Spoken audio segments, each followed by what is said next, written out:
बिस्मिल्लाहिर्रहमानिर्रहीम। तमाम देखने और सुनने वालों को यासर महमूद का सलाम। आज की इस वीडियो के अंदर मैं आपके सामने जो हमारी एक सीरीज़ चल रही है ICD-10 CM की कोडिंग के हवाले से, उसमें से हम कन्वेंशंस पढ़ रहे हैं। तो आज कौन सा कन्वेंशन हम पढ़ेंगे और उसकी क्या फर्दर डिटेल है, वो इस वीडियो में आप देखेंगे। तो बढ़ते हैं वीडियो की जानिब। आज हम एब्रिविएशंस के बारे में पढ़ेंगे। तो एब्रिविएशन जो है ये अल्फ़ाबेटिक इंडेक्स के अंदर भी आती है और टेबुलर लिस्ट के अंदर भी आती है। अब जो अल्फ़ाबेटिक इंडेक्स के अंदर एब्रिविएशन आ रही हैं वो NEC और NOS आ रही है। अब NEC stand for not elsewhere classifiable. इसका मतलब यह है कि हमारे पास इंफॉर्मेशन अवेलेबल है, लेकिन उस इंफॉर्मेशन के मतलब जो एक स्पेसिफ़िक कोड है वो अवेलेबल नहीं है। और अल्फ़ाबेटिक इंडेक्स के अगेंस्ट अगर आप टेबुलर लिस्ट में ये चीज़ देखेंगे तो वहाँ पे अदर स्पेसिफाइड की शक्ल में हमारे पास आएगी। इसी तरह NOS इसका अपोजिट होगा कि हमारे पास जो है वो स्पेसिफ़िक कोड जो है वो अवेलेबल है, लेकिन हमारे पास इंफॉर्मेशन पूरी नहीं है। तो इस सूरत में फिर हम NOS यानी नॉट अदरवाइज़ स्पेसिफाइड यूज़ करेंगे।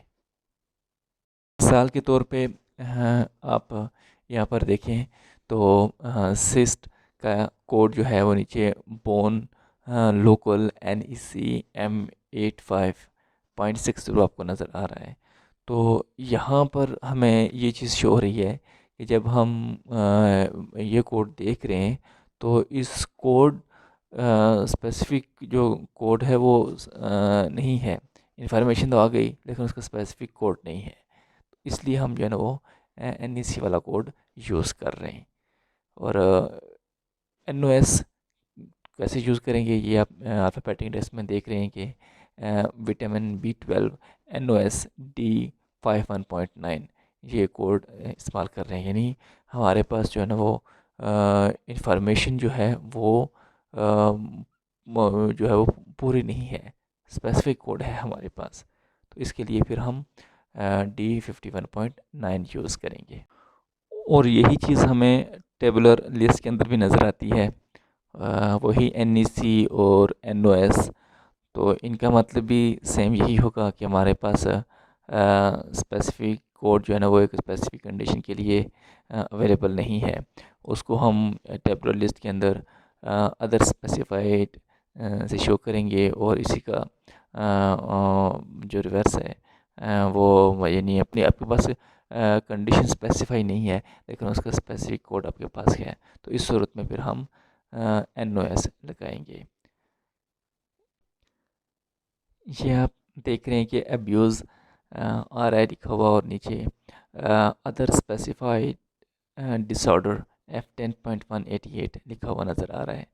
तो यहाँ से मुराद अदर स्पेसिफाइड डिसऑर्डर है, जो है वो डिसऑर्डर को स्पेसिफाई कर दिया गया है, लेकिन इंफॉर्मेशन स्पेसिफाई कर दी है, लेकिन उस इंफॉर्मेशन के अकॉर्डिंगली हमारे पास जो कोड है वो स्पेसिफाई नहीं है। इसी तरह टेबुलर लिस्ट के अंदर आप देखें तो नोज़िया NOS लिखा हुआ नज़र आ रहा है आपको R11.0।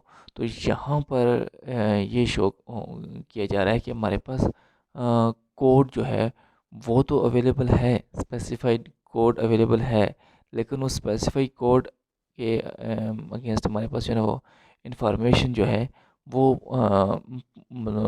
स्पेसिफाई नहीं की गई है, इंफॉर्मेशन नहीं दी गई है। तो ये जो एब्रीविएशंस वगैरह होती हैं ये टेबुलर लिस्ट के अंदर भी होती हैं और अल्फ़ाबेटिक इंडेक्स के अंदर भी होती हैं।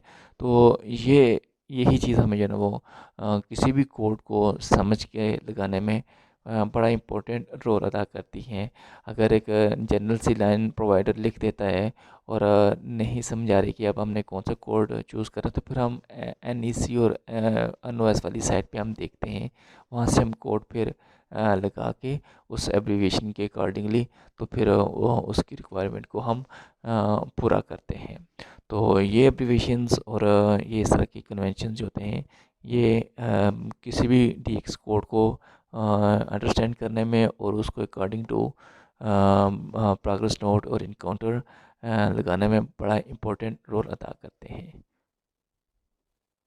उम्मीद है कि ये वीडियो आपके लिए काफ़ी हेल्पफुल साबित होगी।